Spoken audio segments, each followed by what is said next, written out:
नमस्ते भारत, आप देख रहे हैं WH न्यूज और IBM TV9। मैं विजय खौसा। मैं इस वक्त नागपुर के बरडी स्थित हूँ और यहाँ पे वैरायटी चौक है। यहाँ पर आप देख सकते हैं मणिपुर को लेकर पूरे देश में रोष है, वैसा ही रोष नागपुर में भी है। लगातार पार्टियों के आंदोलन हो रहे हैं। आज आप देख सकते हैं यहाँ पर तमाम जो पार्टियां हैं, आप देख सकते हैं, इस बैनर को देख सकते हैं। रिपब्लिकन आघाड़ी की ओर से यहाँ पर कार्यकर्ता जमा हुए हैं। ये आंदोलन कर रहे हैं मणिपुर को लेकर। जो आंदोलन शुरू है, यहाँ पर जो घटना हुई है, बहुत शर्मसार घटना हुई है, बहुत दर्दनाक घटना हुई है। पूरा देश शर्मसार हुआ है। तमाम जो महिलाएं हैं यहाँ पर आंदोलन कर रही है, आप देख सकते हैं। यहाँ पर महिला सांस्कृतिक संगठन है। ये मणिपुर हिंसाचार का जो जाहिर निषेध यहाँ पर हो रहा है, आप देख सकते हैं। यहाँ पर हम सब मणिपुर की जनता के साथ है, मणिपुर की जनता के साथ में है। क्या बताओगे बाबा जी, यहाँ पर बैठे हो आप मणिपुर के लिए? वो मणिपुर पे जो नंगा नाच चल रहा है, औरतों पे जो अत्याचार चल रहा है, ये जातिवादी जो कर रहे हैं, और वो हिंदू धर्म लाने के लिए, विश्व गुरु बनने के लिए मोदी निकला है, और लोगों पे अत्याचार हो रहा है। वो अत्याचार खत्म होना चाहिए। जात पात धर्म से किसी का पेट नहीं भरता, लोग सुखी रहना चाहिए, इसलिए बैठे। महिलाओं पर बहुत गंभीर वैसा अत्याचार किया है। क्या सरकार से क्या मांग करेंगे आप कार्रवाई के लिए? जिन लोगों ने अत्याचार किया है उनको, जैसे अशोक सम्राट के कालखंड में फांसी दे देते चौराहे पे, उसको पकड़ के चौराहे पे फांसी देना चाहिए, ये हमारी मांग है। ऐसा जघन्य अपराध करने वालों को भर चौराहे पे फांसी देना चाहिए, यही मांग यहाँ पर की है। और भी हम कुछ लोग हैं, उनसे भी जानना चाहेंगे। तमाम जो यहाँ पर लोग हैं या जो यहाँ पर आंदोलन कर रहे हैं, सर आप ऐसा हमारे साथ में जो काले सर है। काले सर, जो मणिपुर को लेकर पूरे देश में आक्रोश निर्माण हुआ है, जो महिलाओं के ऊपर में जो अत्याचार किया, बहुत गंभीर अपमान है, देश को शर्मसार करने वाला ये मामला है, क्या कहेंगे? देखिए, ये जो घटना हुई है, हम समझ रहे हैं 80 दिन से मणिपुर जल रहा है। देश के अंदर लोकतंत्र बचा नहीं है। जो मोदी की हुकुमशाही और हिटलरशाही की सरकार चल रही है, इसके मद्देनजर हम देख रहे हर प्रांत में जाति जाति में भेद निर्माण करके जो मणिपुर की जो घटना है, इसी का एक उदाहरण है कि इस देश में जो दो जातियां हैं, आदिवासी जातियां, उनको लड़ाकर जातीय हिंसा और इस देश को शर्मसार करने वाली घटना है। और विशेषकर जो महिलाओं को नग्न अवस्था में दौड़ाया गया, उनसे छेड़खानी की, ये शर्मसार करने वाली घटना है। और इसलिए हम मांग करते हैं इस आंदोलन के तहत कि इस देश के लोकतंत्र को बचाने के लिए आम जनता ने एक होकर 2024 में इस मोदी सरकार और मोदी की नीतियों को परास्त करने के लिए लामबंद होना चाहिए। और महामहिम राष्ट्रपति जी ने इस प्रकरण में दखल लेकर दोषियों के ऊपर जल्द से जल्द कार्रवाई करनी। 2.5 महीने से ये मामला चल रहा है, मणिपुर जल रहा है, मगर सरकार ठोस कदम नहीं उठा रही है। क्या वजह है उनकी सरकार ठोस कदम नहीं उठाने की? हम सब जानते हैं कि देश के अंदर जो सत्तासीन सरकार है, वो मनु की नीतियों पर चल रही है और वो महिलाओं को बिल्कुल नीचे के पायदान पर, पैरों के नीचे की धूल समझती है। ऐसे सरकार को वापस लोकतंत्र के अंदर बाबा साहब भीमराव अम्बेडकर ने जो संविधान रचा है, वो संविधान के मातहत इस सरकार को वापस खदेड़ने की कोशिश आम जनता ने करनी चाहिए। उसके ये सबक उस सरकार के लिए होना चाहिए। सर, जो वहाँ के जो मुख्यमंत्री है, उन्होंने कहा है कि ऐसी घटनाएं होती रहती है, ऐसा बयान उन्होंने दिया है। कितना गंभीर लगता है आपको ये बयान? ये एक हास्यास्पद बयान है मुख्यमंत्री का। हमारी मांग है, सबसे पहले जो वहाँ 70 दिन से जो लूटपाट और जितने सारे लोग मरे, मुख्यमंत्री ने इस्तीफा देना चाहिए सबसे पहले। और दूसरा, उसकी जवाबदारी इस देश के गृह मंत्री की, तो अमित शाह ने भी इस्तीफा देना चाहिए।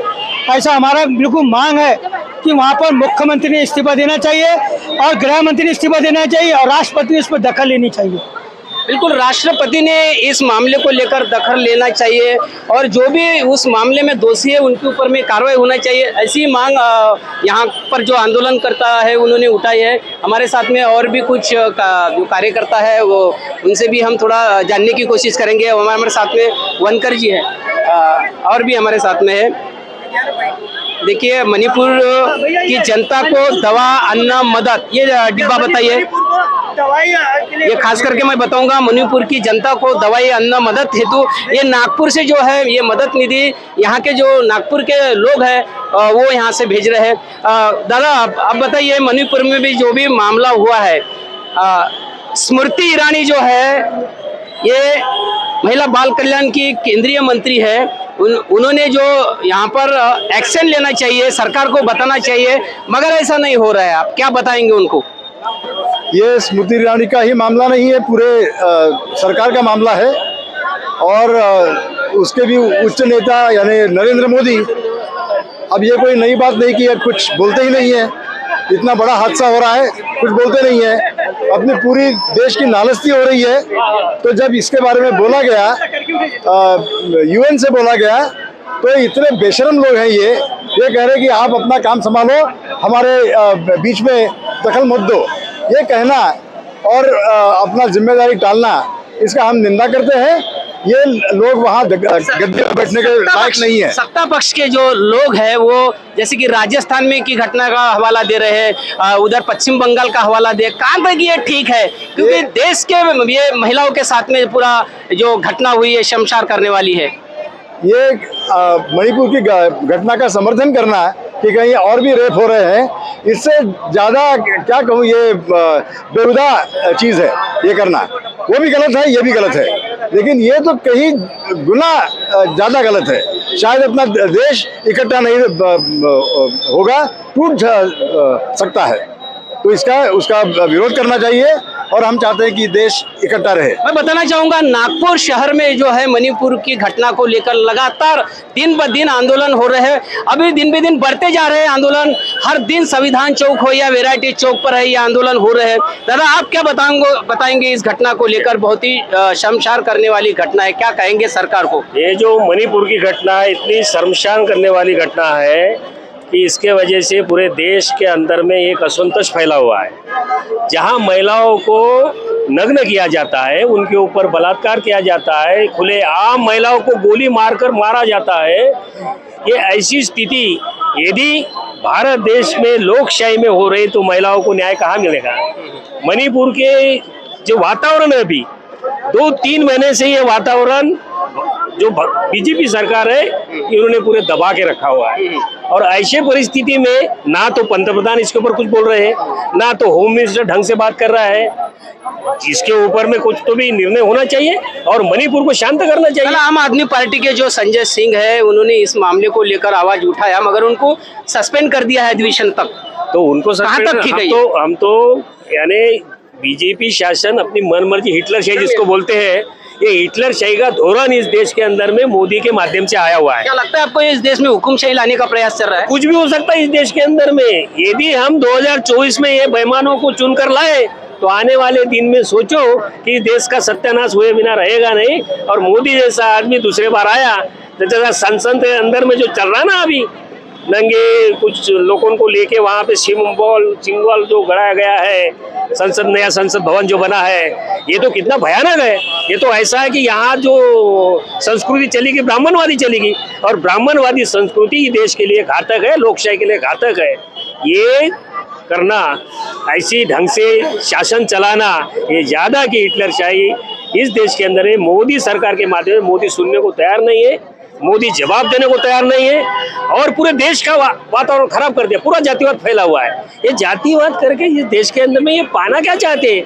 महिलाओं के ऊपर अन्य अत्याचार रोज मणिपुर में जो घटना हुई है पूरा विचलित करने वाली घटना है। हमारे साथ में कुछ महिलाएं भी है, उनसे भी जानना चाहेंगे। ताई आप सामने अब बताइए, आप मणिपुर की घटना को किस नजरिया से देखते हैं और सरकार से खास करके आप महिला हो क्या मांग करेंगी? देखिए, मणिपुर की जो घटना हुई है वो बहुत ही इस देश के लिए, और 2023 जो हम नया भारत की जब बात करते हैं तो वो तो बहुत ही भयानक और विक्षिप्त घटना है। ऐसा इस भारत में नहीं होना चाहिए था, लेकिन जो कुछ भी हुआ वो बहुत ही भयानक और अजघन्य है। तो ये हमने अभी सोचना चाहिए कि भारत के तमाम लोगों ने कि सावित्रीबाई फुले और डॉक्टर बाबा साहेब आम्बेडकर ने जो संविधान दिया है, और सावित्रीबाई फुले ने जो महिलाओं के लिए स्कूल खोली, महात्मा ज्योतिबा फुले ने जो स्कूल खोली, शिक्षा दी, तो वो शिक्षा और स्कूल का जो परिणाम है वो मणिपुर जैसा नहीं आना चाहिए था। तो इसके पीछे कौन सी शक्तियाँ काम कर रही है कि फिर से जो महिलाएं घर के बाहर आई है वो अपना शिक्षा हासिल कर रही है, रोजगार हासिल कर रही है और बड़े बड़े पदों पर पहुंची हुई है।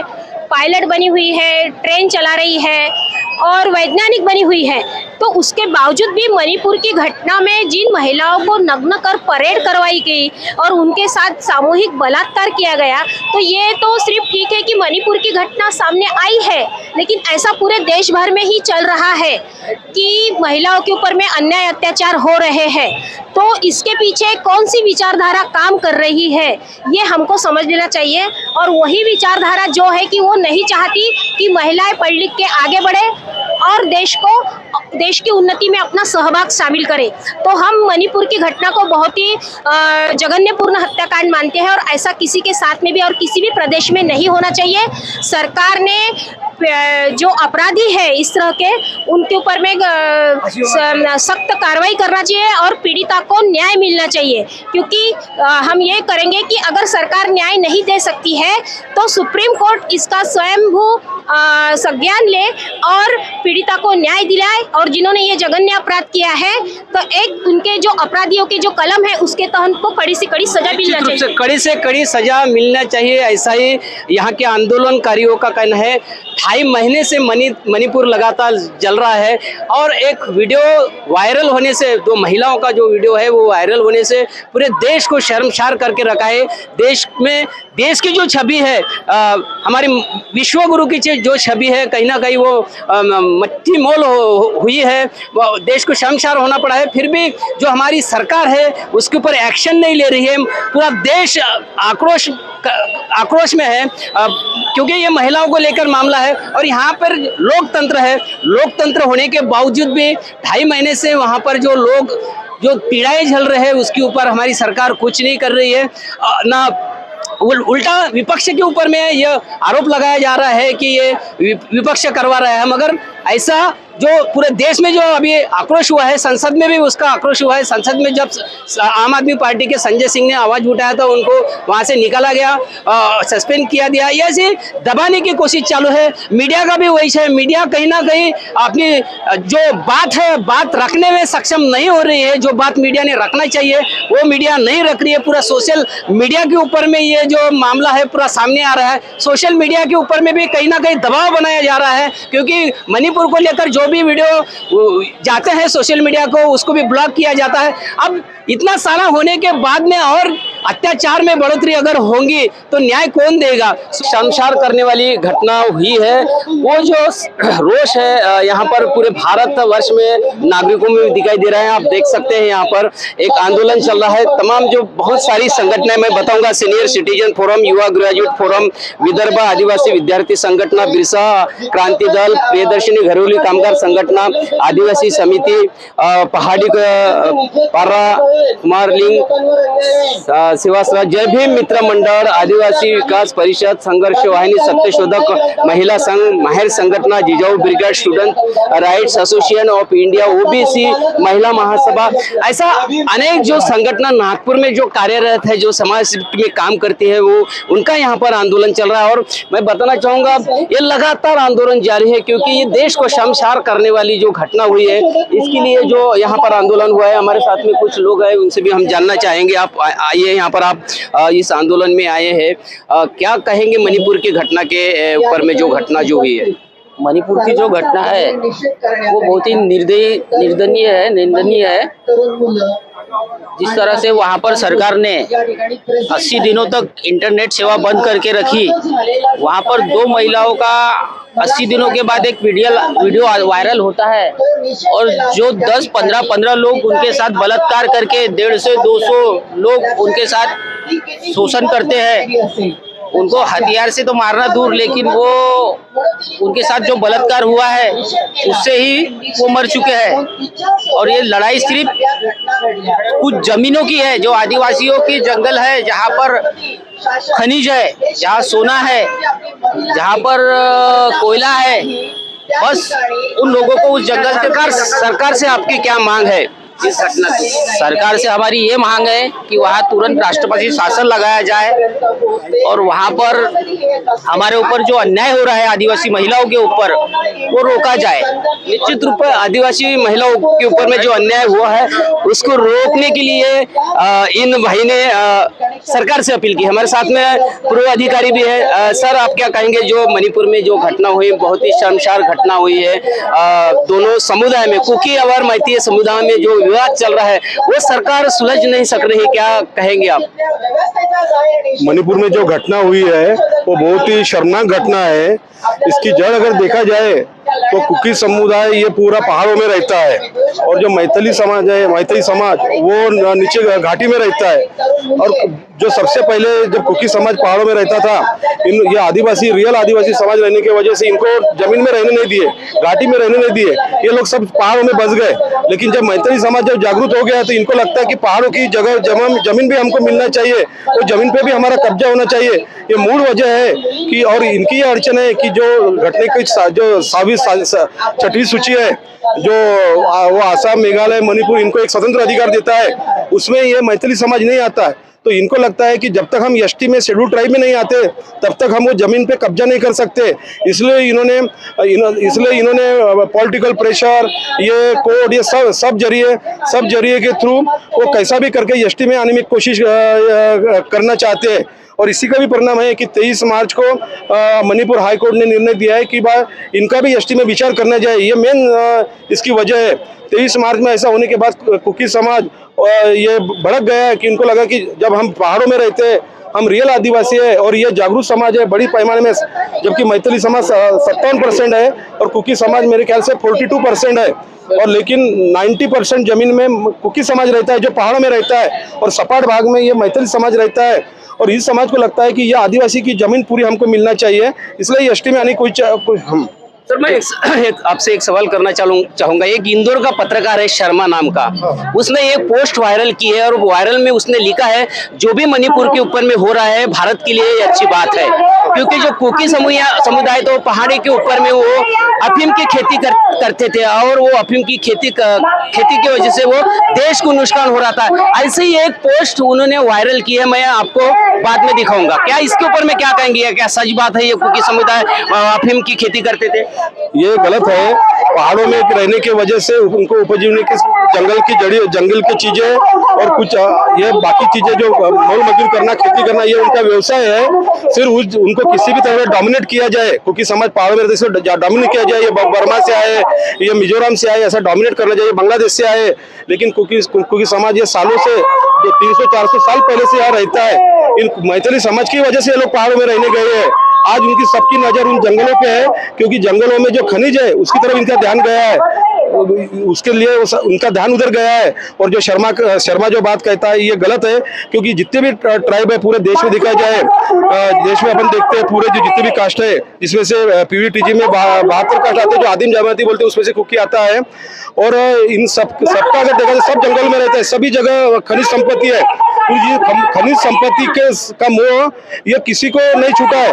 सब बड़े बड़े लोग, शहर के लोग वो जंगल में जा रहे हैं और खनिज संपत्ति, जैसा गढ़चिली में भी देखा जाए तो सुरजागढ़ में एंट्री कर लिए और वहाँ के आदिवासियों को वहाँ दूर दूर भगा के वहाँ सुरजागढ़ को भी कब्जा करने की कोशिश कर रहे हैं। तो ऐसा हर जगह हो रहा है, क्योंकि जहाँ भी आदिवासी रहता है वो जंगल पहाड़ों में रहता है और वहाँ खनिज संपत्ति, मिनरल, माइनिंग बहुत बड़े पैमाने, और इन सबकी नजर, सब ये सुन्न समाज की, सुशिक्षित समाज की नजर उधर है और इनका सब बिजनेस स्किल है। आप देखा जाए बीजेपी में जो भी काम करता है वो सब लोग का बिजनेस स्किल है, पूरा बिजनेस के तौर पे देखता है कि ये आदिवासी की जगह जाए और बिजनेस के तौर पर उनको भी किसी भी तरह डोमिनेट किया जाए और उनको वहां से भगाया जाए और उस जमीन पर कब्जा कर जाए। निश्चित रूप से कुकी जो समाज है उनकी जमीन पर ये कब्जा करने की कोशिश मैती समाज कर रहा है, ऐसे ही आपका कहना है इनका। मगर वहाँ पे जो पोस्ट जो वायरल हुई है वो पोस्ट गलत नहीं है, ऐसा ही उनका कहना है।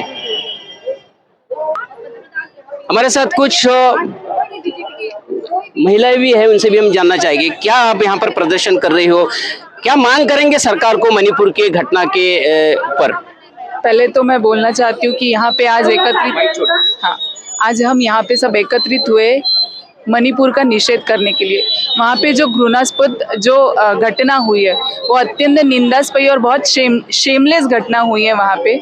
तो ये एक ही घटना नहीं है, इसके पहले आपको पता है कि ये होते ही आ रहा है, पर ये 4-5 सालों से जो हो रहा है, जो इंटेंसिटी से हो रहा है, हाथरस हत्याकांड हुआ है, फिर उसके बाद बिल्किस बानो का आपको पता है, अभी जो ब्रिजभूषण सिंह है वो भी वो जो मतलब जो स्पोर्ट्स में है उन पे हरासमेंट हो रहा है। ये ऐसा क्यों हो रहा है? इसका रीज़न यही है कि आज हम उनको वो सरकार को चुन के देते। क्यों चुन के देते हैं? क्योंकि वो लोगों के लिए कुछ उन्होंने करना चाहिए। आज 75+ ईयर्स हो गए, इंडिपेंडेंस हमारा हो गया है, इंडिया इंडिपेंडेंट हो गया है, बट क्या लेडीज सच में इंडिपेंडेंट हुई है? क्या आपको लगता है कि देश की महिला सुरक्षित है? बिल्कुल नहीं है। देश के गाय सुरक्षित है पर महिला बिल्कुल सुरक्षित नहीं है। इसके लिए हम भी जिम्मेदार हैं, क्योंकि हमारे घर के लोग हमको ये नहीं सिखाते कि कैसे इंडिपेंडेंट बनो, और हम भी उतने जिम्मेदार हैं। आज इतना वो लड़कियों पर हुए, पर इतने लड़कियां जितना होना चाहिए यहाँ पे हम एकत्रित होना चाहिए। मुझे यही मैसेज देना है कि हमको एकत्रित होना है। बेटी बचाओ बेटी पढ़ाओ का भी नारा सरकार ने दिया था, कहाँ तक खरा उतरा है नारा? मुझे नहीं लगता है वो नारा बहुत खरा उतरा है, क्योंकि वो तो पूरा फॉरेन घूम रहे हैं इधर उधर, पर बेटी बचाओ बेटी पढ़ाओ इतना सब हो गया। 2 महीने हो गए उस कांड को लेके, पर वो 2 महिला ने, उनके घर के लोगों ने हिम्मत करी नहीं होती वो वीडियो दिखाने की, तो आज हम लोगों को पता भी नहीं होता कि उनके ऊपर इतना अत्याचार हो। क्या मांग करेंगी सरकार से? कि वो जो 800,000 लोग हैं उन पे कार्रवाई होनी चाहिए। आज आप इतने सब लोग, थोड़ा सा इधर उधर हिंदू मुसलमान का कुछ हो गया तो पूरा देश जमा हो जाता है, पर वो लड़कियों पर हुआ है तो आज कोई कुछ बोल नहीं रहा। तो हमें ऐसा लगता है, हम सबके लोगों की तरफ से मैं बोल रही हूँ कि वो 800,000 लोग जो उन्होंने उन दोनों लड़कियों पर अत्याचार किया है उन पे कुछ कार्रवाई होनी चाहिए। निश्चित रूप से जो मणिपुर की घटना हुई है उसके ऊपर में जो भी गुनहगार है उनके ऊपर में कार्रवाई होने की मांग यहाँ पर तमाम जो है, मैं बताऊंगा यहाँ पर जो नागपुर के संविधान चौक पर जो जुटी है, सभी समाज के यहाँ पर महिलाएं हैं, आंदोलक है, बहुत सारे संगठन यहाँ पर, उनकी एक ही मांग है कि वहाँ पर जो गुनहगार है उनको कड़ी से कड़ी सजा होनी चाहिए। तो आप भारताचे प्रधानमंत्री हे देशाचे पालक आहेत आणि पालक जो असतो त्याचा जो सगळ्यात कमजोर पाल्य असतो, जे कमजोर पाल्य असतात त्यांच्यावरती जास्त लक्ष देतो। मणिपूर हा नॉर्थ ईस्टर्न स्टेट आहे, इथे खूप साऱ्या इन्फ्रास्ट्रक्चरचा डेव्हलपमेंटची गरज आहे आणि तिथे जर तो स्टेट 3 महिन्यापासून जळून राहिला आहे तर प्रधानमंत्र्याचं काम होतं की त्यांनी या विषयावरती पहिलेच आपली प्रतिक्रिया द्यायला पाहिजे। प्रतिक्रिया सुद्धा नव्हती आणि ज्या प्रकारचं त्यांनी तिथे निष्क्रियतेचं जी धोरण घेतलं हे अत्यंत चुकीचं धोरण आहे आणि महिलांवरती ही सरकार काय धोरण ठेवते यावरनं तुम्हाला दिसते। काही दिवसाआधी या देशाच्या मेडल आणणाऱ्या महिला ॲथलीट पहिलवान ज्या होत्या त्यांच्यावरती त्यांनी ते इतके दिवस आपल्या आंदोलनावर बसले तरीही सरकार निष्क्रिय होती। मणिपूरमध्ये अशा घटना होऊन राहिल्या तरी सरकार निष्क्रिय आहे।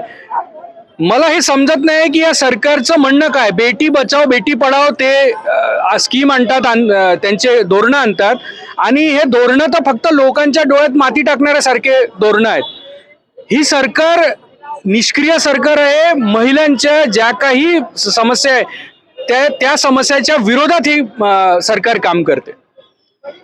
बघितलं कशा प्रकारे आम आदमी पार्टी जे पक्ष आहे त्यांचा किती रोष दिसत आहे केंद्र सरकारच्या विरोधामध्ये। त्यांचं एकच म्हणणं आहे की केंद्र सरकार जे आहे ते निष्क्रिय सरकार आहे असे म्हणणं आम आदमी पार्टीचं आहे। अजूनही काही आम आदमी पार्टीचे कार्यकर्ता आमच्यासोबत आहे। काय नाव आहे तुमचं? माझं नाव आहे अजय भिमटे आहे। मी उत्तर भागातून आलेला आहो। या महिलावर अत्याचार होत आहे म्हणून मी आम आदमी पार्टी मध्ये आले आहो। बघू शकता आपण इथे आम आदमी पार्टीच्या वतीने इथे एक कॅन्डल मार्च सुद्धा या संविधान चौकातून ते व्हेरायटी चौकापर्यंत काढण्यात येणार आहे। आमच्यासोबत काही आम आदमी पार्टीच्या काही महिला सुद्धा आहेत का, आपण त्यांच्याकडूनही जाणून घेऊ। काय नाव आहे तुमचं? माझं नाव नीलम नारनवरे।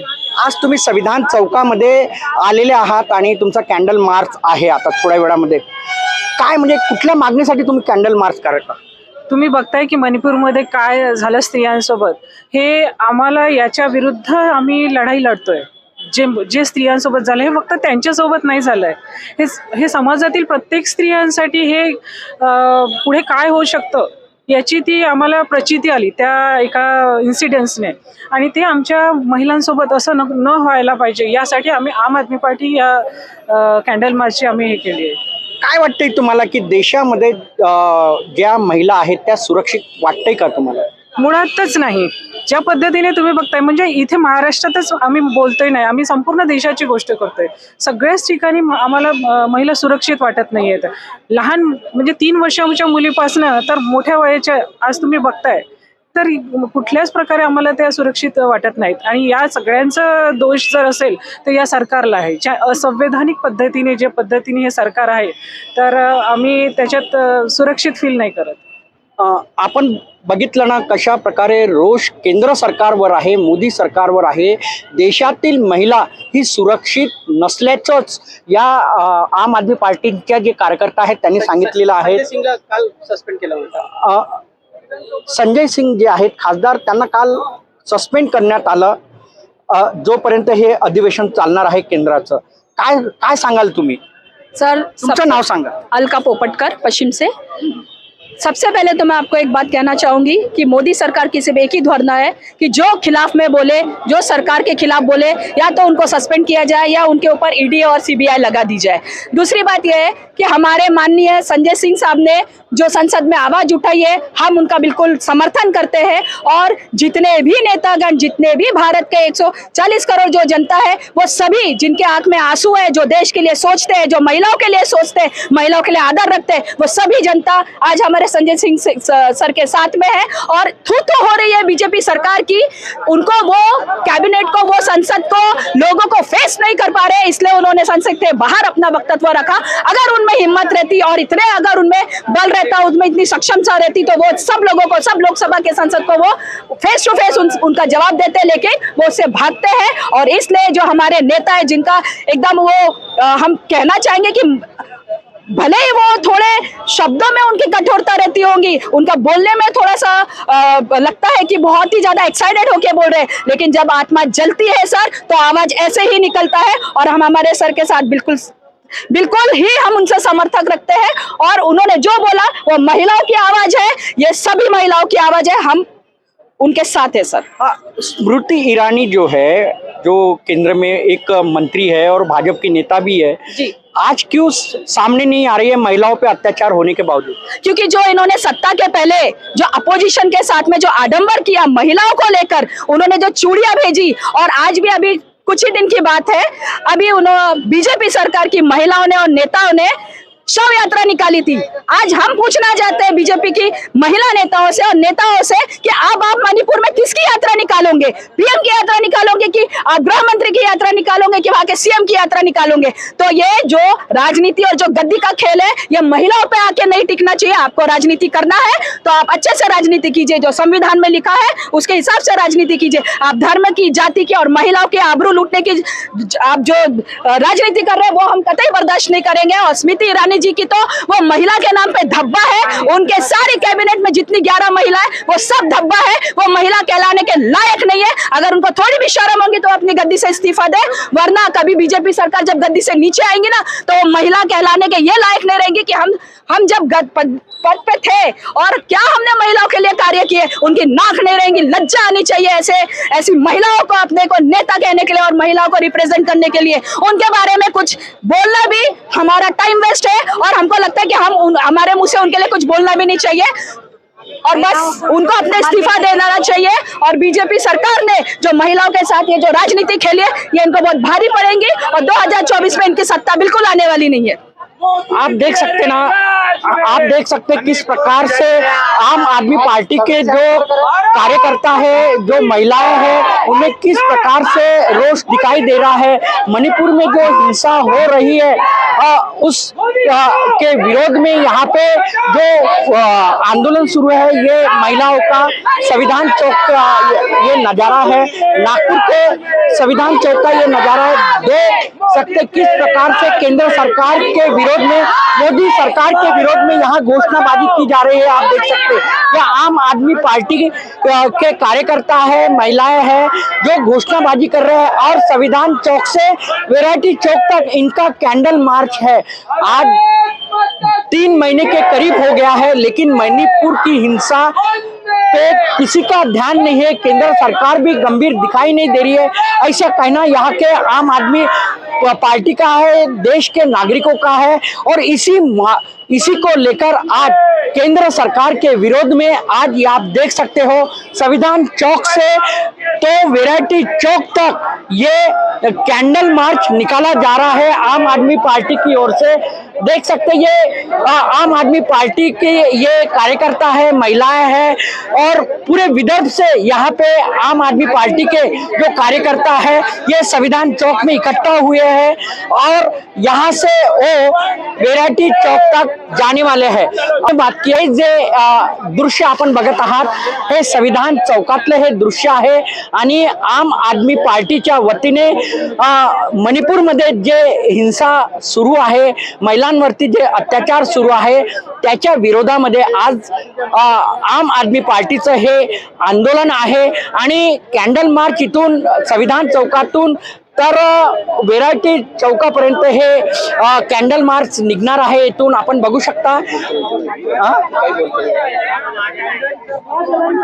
आपण बघू शकता काय सांगाल तुम्ही नाव सांगा। मेरा नाम जयश्री गोंड है, मैं जयश्री गोंड हूँ और मैं आम आदमी पार्टी को बहुत धन्यवाद देती हूँ जो आज वो पार्टी आगे आई है।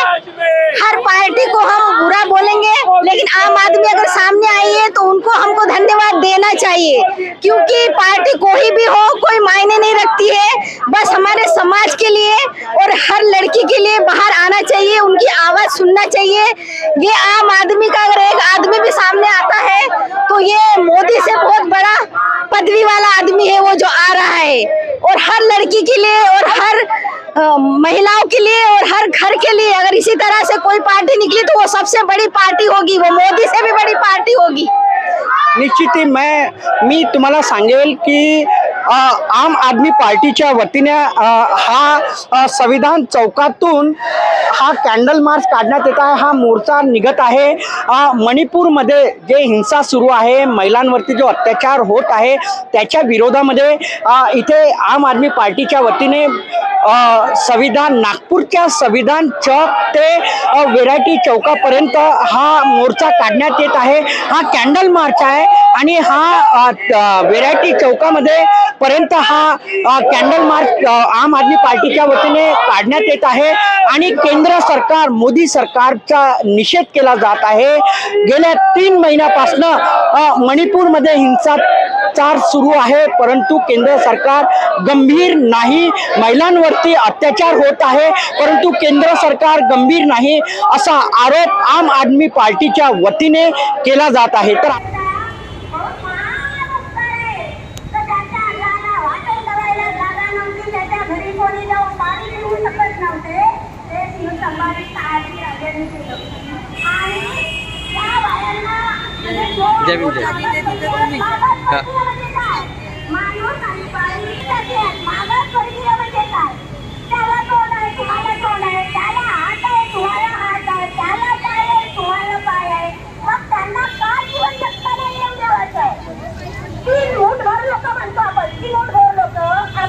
राज्य करतात, चिमूटभर लोक कोण झाले जसे अंबानी अदानीच्या लंब्या गोष्टी सांगतो, पण आपल्याच गावात ग्रामपंचायत मध्ये आहे का कोणी पण उभे नाही, आपण नंतर परिवर्तन करतो। या मोर्चात येतो तेव्हा आंदोलनात असं वाटते परिवर्तन करायला निघलो, घरी गेल्यावर परिवर्तन दिसते का? तुम्ही ग्रामपंचायतच्या इलेक्शनला जेव्हा उभे राहतात, ग्रामपंचायतच्या इलेक्शन मध्ये तुम्हाला लोक फिरू देतात का? ग्रामपंचायत मध्ये तुम्हाला सदस्य अध्यक्ष शिक्षण समिती पासूनचे ठेवणे आहे, काही गावात तर शिक्षण समिती सुद्धा ठेवत नाही। कशासाठी? ह्या बाया बोलते आणि ह्या बायाला सक्षम करते आणि ह्या अंपड गवार मान हलवायचं काम करते। त्या माऊल्या अंपड गवार आहेत नाही, त्या सक्षम झालेल्या बाया आहेत, पण त्यांचे माग आहेत कोणीतरी। पण स्त्रीला एवढं स्वतंत्र व्हायला पाहिजे की तिचे प्रश्न जर मांडता येतील त्याच बाईला निवडून आणा. अशा पेटूनोटा ग्रामपंचायत पासून इलेक्शन सुरू होते आधी, तिथूनच सुरू होते ग्रामपंचायत. आणि पक्ष आपण म्हणतो काँग्रेस बीजेपी, काँग्रेस बीजेपी.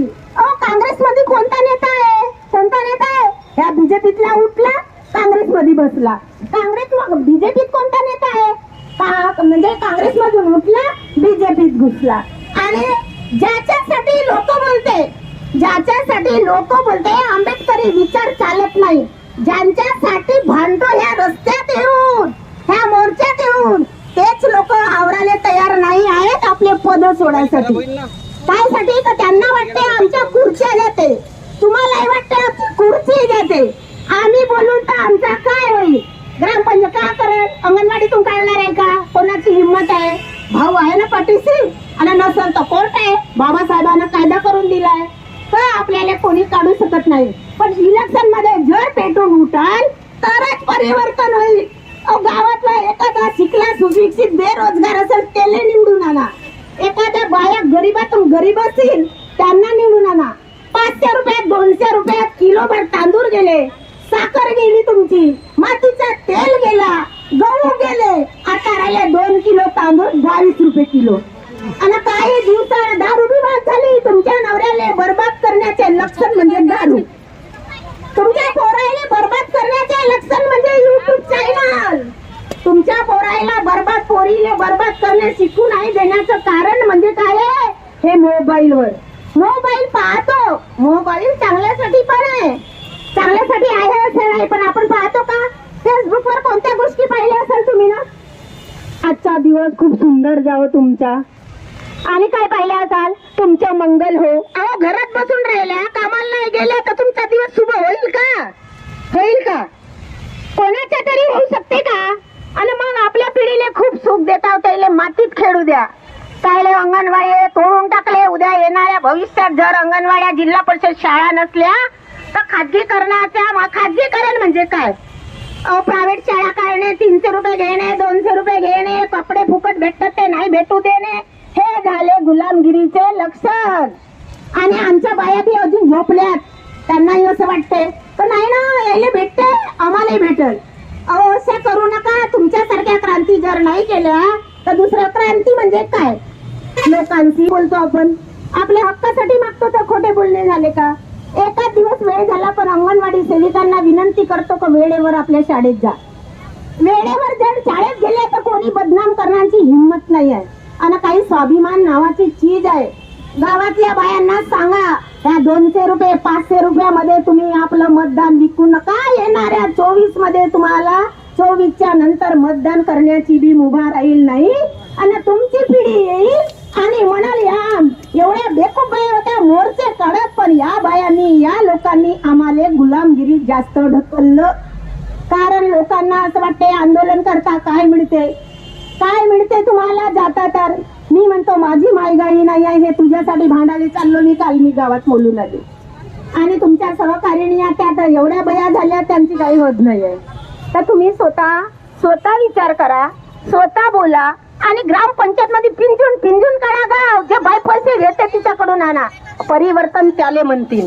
परिवर्तन कोणाला म्हणतील? तुमच्या डोक्यावरच्या माणसाला भाऊ 10 वेळा सांगते. तुमच्या डोक्या कपाळावरच्या माणसाला सांगा की ते येतील आणि तुम्हाला म्हणतील कट करू नको. त्यांना म्हणा तुम्ही बी माझ्यासोबत सहकार्य व्हा असं सांगा. भाऊ आपल्याला वारंवार सांगते, त्यांना सांगा बाजूला ठेवा, बाजूला ठेवा. आता सगळ्यांनी खाली बसा, सगळ्यांनी चप्पलवर बसा, चप्पलवर. आणि नाही का प्रत्येकाला असं वाटते तर भाऊ आम्हाला सांगते, भाऊ तुमचा हात धरून मतदान करून देईल का? भाऊ आता तुमच्या प्रत्येक घरात येईल का?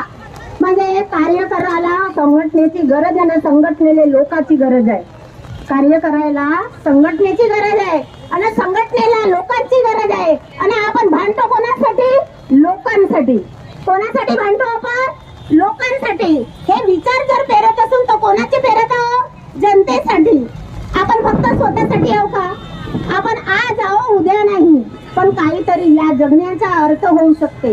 जगण्याचा अर्थ होऊ शकते ना. आपल्या हातात जेवढे आयुष्य उरले आहे तेवढे पणाले लावून राजकारण बदलवा. राजकारण बदलवल्याशिवाय होणार काँग्रेस. गावातला एक शिकला सवरला मुलगा असेल, पैसे नसतील त्याला निवडून आणा, स्वतंत्र उमेदवाराला निवडून आणा आणि त्याच्याने मतं वाटल्या जाते म्हणते जेव्हा मतदान करायचा दिवस आला तेव्हा. म्हणून देऊन टाका ना काँग्रेसले, देऊन टाका ना बीजेपीले. आणि त्या बीजेपी काँग्रेस म्हणू त्या तिसऱ्या आघाडीचे लोक घसे फोडू फोडू ओरडते, रस्त्यावर तुमच्यासाठी धावते, तरी पण तुम्ही लोक काही ऐकायला तयार नाही. म्हणून गांधीजी म्हणत आझादी भेटली तुम्हाला, बाबासाहेबांनी म्हणत आझादी भेटली पण त्याचे मी विकत घेऊन टाकीन आणि तो मताचा अधिकार तुम्हाला देण्यालाही काही ठेवीन नाही. ते दिवस आता दिसत आहेत, आता दिसत आहेत. आणि ईव्हीएम ची जी गोष्ट आहे तर ती गोष्ट जर आहे तर सगळ्या बायाला ज्याची खराबी दिसली त्यांना आपटा धरून आपटल्याशिवाय तर तुमचा मतदानाचा अधिकार होणार नाही.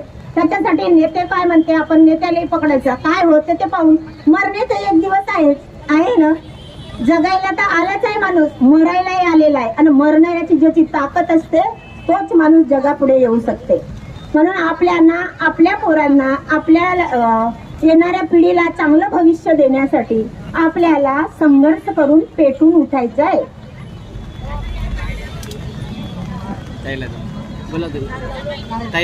अरे आवाज दो, आवाज दो, असा कसा देत नाही, असा सरकारचं करायचं काय. अरे बीजेपीचे कार्यकर्ते काय म्हणतात माहित आहे, तुमची तर आम्हाला गरज देणारी ईव्हीएम आहे ना म्हणतात डायरेक्ट. आणि म्हणून ते नेते म्हणजे मगरूर झालेले आहेत. नेते पण आपल्याला काम नाही करेल. म्हणून आपल्याला भाऊ सांगते काम करा, काम करा, काम करा. तळागाळात जा, घरोघरी जा, 5-5 घरं घ्या, 5-5 घरं घ्या. आणि संघटना पण तेच म्हणते, आधीच्या संघटनेने तेच सांगितलं आहे. म्हणून सर्वांनी तोच विचार करायचा आणि 2024 मध्ये आपले मत कुठे द्यायचे हे स्वतः ठरवायचं. पैसे त्यांना लकलक करा, भेटतात तर घेऊन टाकायचे मस्त. आपल्या घराला बिल्डिंगा बांधा एवढे पैसे देत असेल तर. आणि जर नसेल पैसे दे तर 200-300 रुपयात आपला स्वाभिमान विकू नका. त्याच्यापेक्षा भिकारी तरी परवडले, ते तरी स्वाभिमानानं खाते देईल तेव्हा, नाही तर गप्पे उपासी इथे ह्या डिवायडरवर. एवढे बोलून माझे 2 शब्द पूर्ण करते.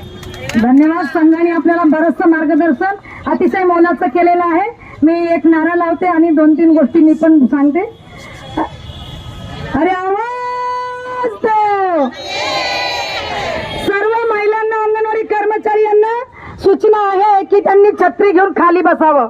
आपल्या छत्र्या उंच करा. आपण रणरागिणी आयटकचे जाबाज शिपाई आहोत. आपण पावसाला घाबरणारे नाही, उन्हाला घाबरणारे नाही. मग खाली बसा. भगिनींना पुढच्या महिना नरखेड, सावनेर नरखेड काय ते खाली बसा. शहर सर्वांनी खाली बसायचं आहे. सर्व महिलांनी खाली बसा. शिष्टमंडळ आपल्या मागण्या घेऊन गेलेल्या आहेत. आयटक सारखं प्रबळ नेतृत्व आपल्या पाठीशी खंबीर उभा आहे.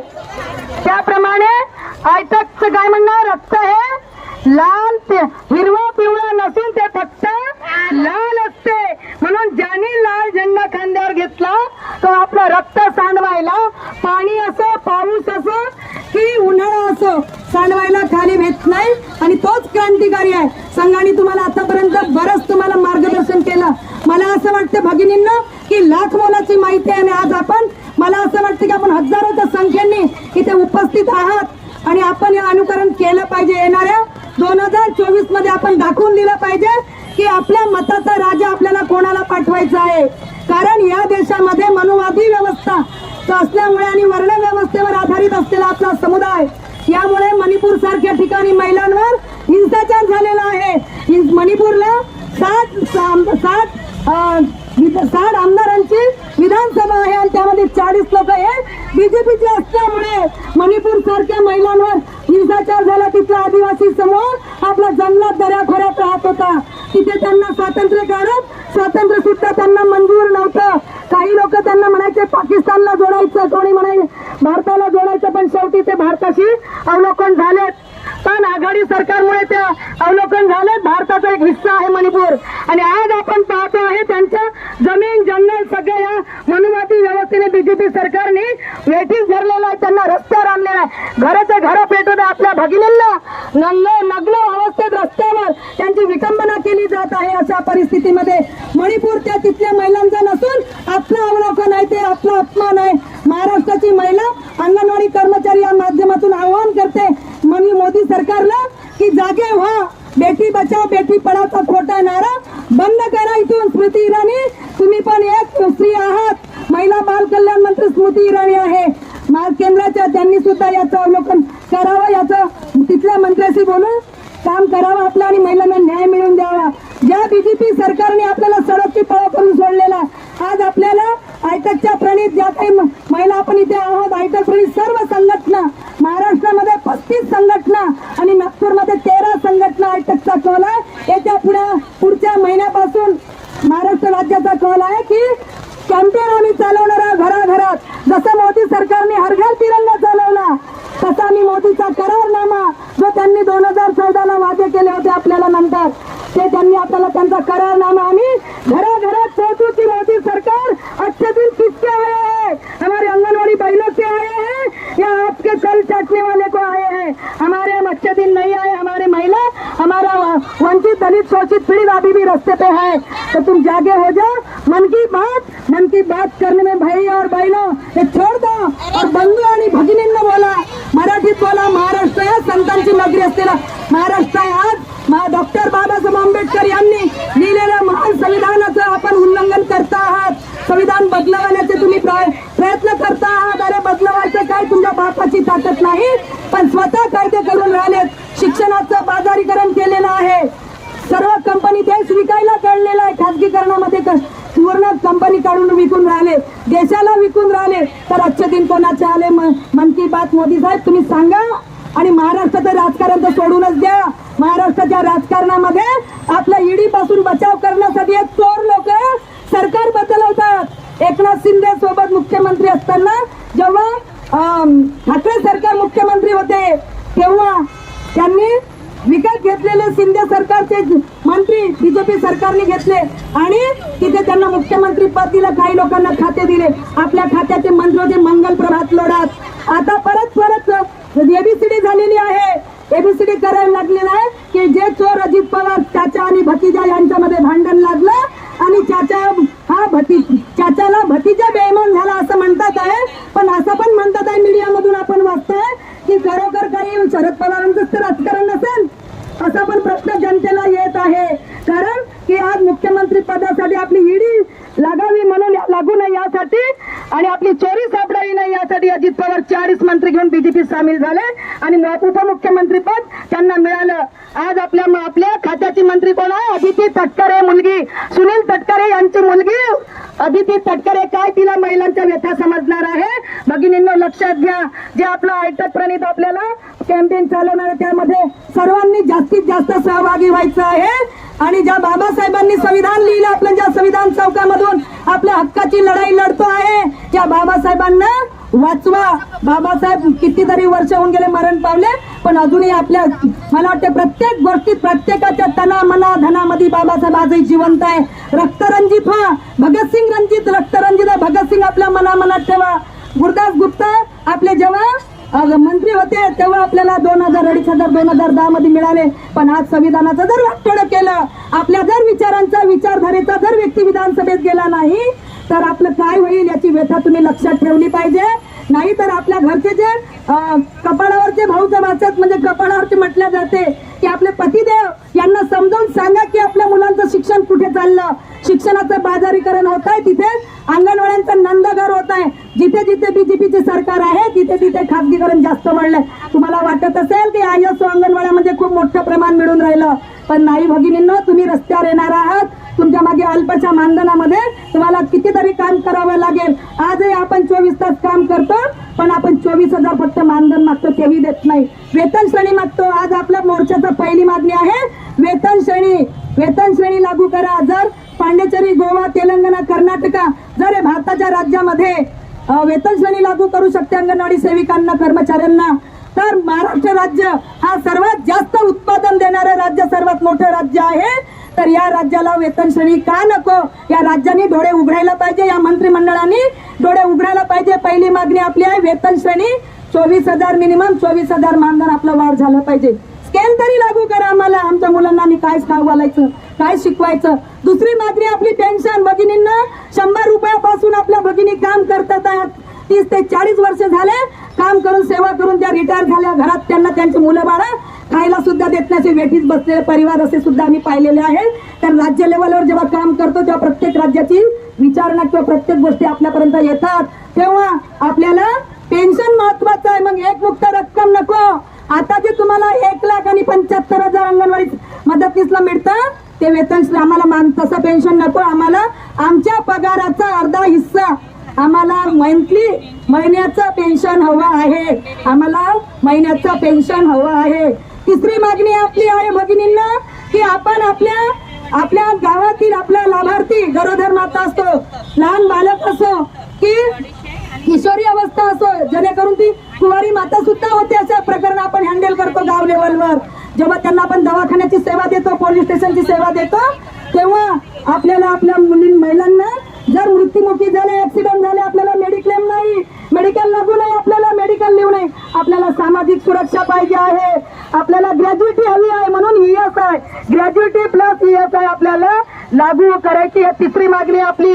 चौथी मागणी अशी आहे की मणिपूरमध्ये ज्या महिलांची हिंसा झालेली आहे, ज्या महिलांना अवमानीय त्यांचे अपमान झालेले आहेत, त्या महिला नसून त्या आपण आहोत असं समजून आम्ही त्या शासनाचा, ज्या केंद्र सरकारचा, ज्या मोदी सरकारने मौन पाडून बसलेलं आहे अशा सरकारचा आम्ही निषेध करतो आहे.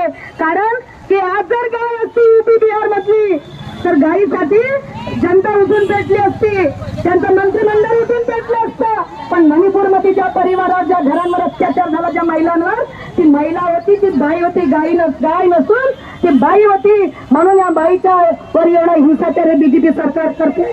जर या सरकारला आपल्याला हाणून पाडायचं असेल तर आपल्याला येणाऱ्या 2024 मध्ये आपल्या विचाराचा, आपल्या क्रांतीचा, आपल्या जनसामान्याचा विचार करणारा नेता आपण निवडायला पाहिजे.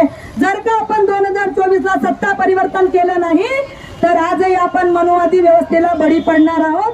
तोंडाला गाडगा आणि कमरेला झाडू आल्याशिवाय पर्याय राहणार नाही. मग तुम्ही किती संघर्ष करा.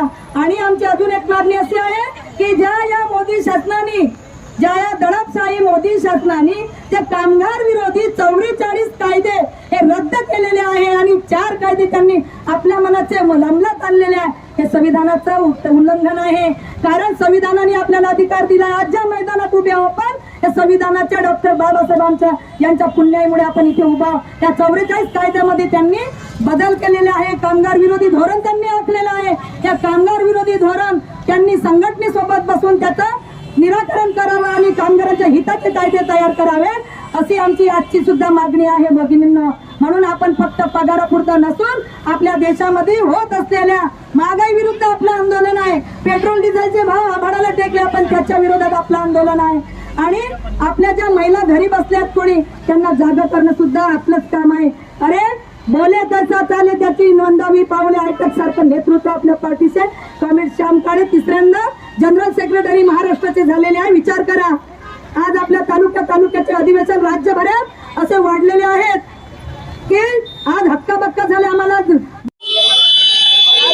नमस्ते भारत, आप देख रहे हैं WH न्यूज़ और IBM TV9। मैं विजय खौसे। मैं इस वक्त नागपुर के मोमिनपुरा में हूँ और मोमिनपुरा में मणिपुर को लेकर एक कैंडल मार्च का आयोजन किया है। आप देख सकते हैं सभी मुस्लिम भाई यहाँ पर मौजूद है और कैंडल मार्च जला के घटना का निषेध कर रहे हैं। मैं बताना चाहूँगा, आप देख सकते हैं सरकार का भी निषेध कर रहे हैं।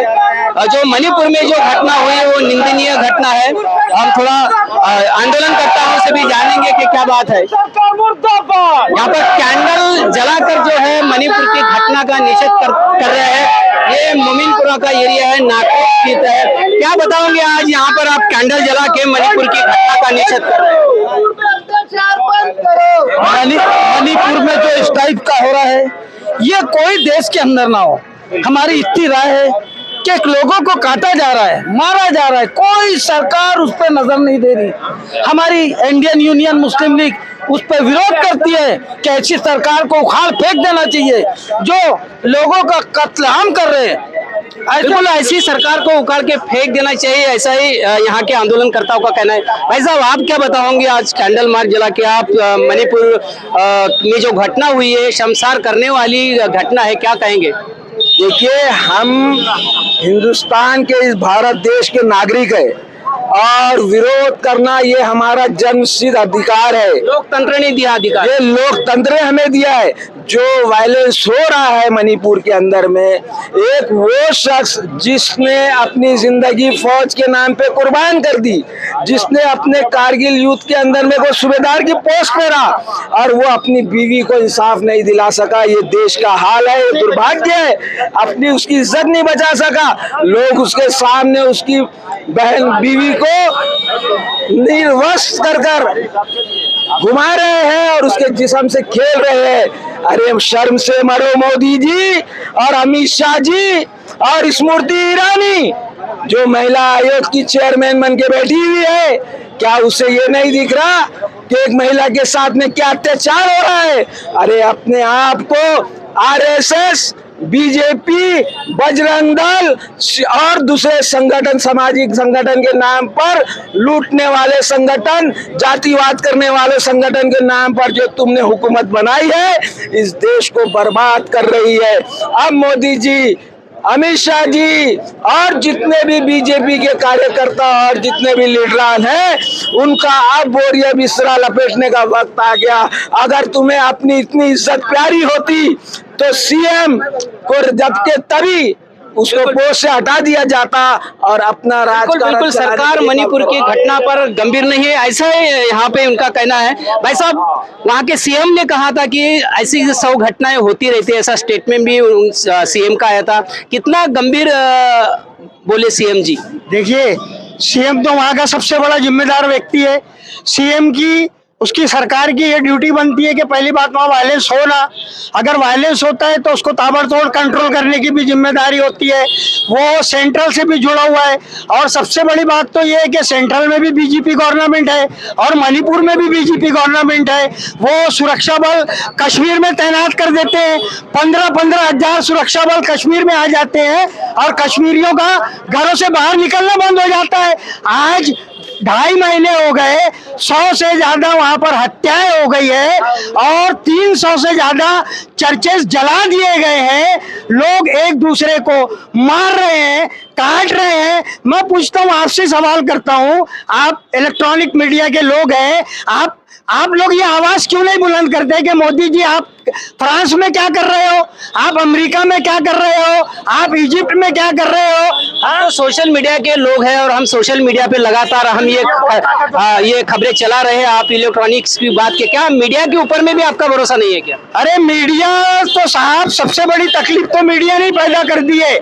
आज ये जो सत्ताधारी शख्सियतें हैं, ये करोड़ों रुपया मीडिया पे खर्च करती है, बैकडोर से उनको पालती परोसती है और वो जो लिखते हैं, बोलते हैं, दिखाते हैं, वो आप देखते हो, पढ़ते हो, सुनते हो। मैं धन्यवाद देता हूँ, सोशल मीडिया को धन्यवाद देता हूँ, अपनी संस्था की ओर से, अपने ऑर्गेनाइजेशन की ओर से, इंडियन यूनियन मुस्लिम लीग की ओर से। आप जैसे लोगों की वजह से ही पत्रकारिता जिंदा है, लोगों की आवाज जिंदा है, वरना ये बिकाऊ लोग तो देश को बेच के खा रहे। निश्चित रूप से मैं बताना चाहूंगा, आप जो इलेक्ट्रॉनिक मीडिया के जो बड़े बड़े जो चैनल वाले हैं, वो अगर सुनते होंगे तो इस भाई साहब की बात गंभीरता से लेना चाहिए, क्योंकि लोकतंत्र में एक चौथा स्तंभ ऐसा है कि वो जो है, उन्होंने जो विपक्ष के खिलाफ आवाज न उठाती है, सत्ता पक्ष के ऊपर में आवाज उठाना चाहिए, लेकिन आज की हमारी मीडिया वैसा नहीं कर रही है। चाचा, आप भी बताइए, स्मृति ईरानी ने कहा और विपक्ष भी कह रहा है कि राजस्थान में जो है ऐसी घटनाएं हो रही है, पश्चिम बंगाल में ऐसी घटनाएं हो रही है, इसमें जो मणिपुर की घटना को लेकर जो है विपक्ष ये मामला गरमा रही है, ऐसा विपक्ष का सत्ता पक्ष का कहना है। इसके ऊपर आप क्या कहेंगे? ये विपक्ष जो है बातें बना रहा है अपनी, लेकिन हुकूमत को चाहिए कि इस पर आवाज देना चाहिए। बोलिए। इसको हुकूमत को सीरियसली लेना चाहिए। अगर सीरियस नहीं लेती है तो बहुत बड़ी नुकसान होगा हिंदुस्तान। क्या आप इंडिया में सेफ महसूस करते हो जी? सेफ महसूस करते हो? नो, सेफ नहीं है। नो नहीं। बिल्कुल नहीं। क्या कहेंगे फिर सरकार को? सरकार को थे महसूस करना चाहिए, काम करना चाहिए, जैसा बोलती है वैसा करना चाहिए, लेकिन उसके बरख्त काम करती है। आपकी क्या मांग है सर? मणिपुर सरकार को बर्खास्त कर देना चाहिए, क्योंकि वायलेंस अभी तक के वहाँ पर है। अभी बिल्कुल मणिपुर सरकार को बर्खास्त करना चाहिए, ये इसी मांग को लेकर जो है नागपुर के प्रसिद्ध मोमिनपुरा में यहाँ पर आंदोलन चल रहा है, कैंडल मार्च यहाँ पर चल रहा है। आप देख सकते हैं तमाम जो यहाँ पे मुस्लिम भाई यहाँ पर मणिपुर की घटना को लेकर कैंडल मार्च चल रहा है। वहाँ पर जो भी जिनकी भी मृत्यु हो गई वो यहाँ पर कैंडल जला के उनको श्रद्धांजलि अर्पित कर रहे हैं। और उनका एक ही कहना है कि वहाँ पर जिन्होंने भी ये जघन्य अपराध किया है उनके ऊपर में कड़ी से कड़ी कार्रवाई करना चाहिए। तो आप देखते रहिए WH news IBM TV 9, like करें, सब्सक्राइब करें, धन्यवाद।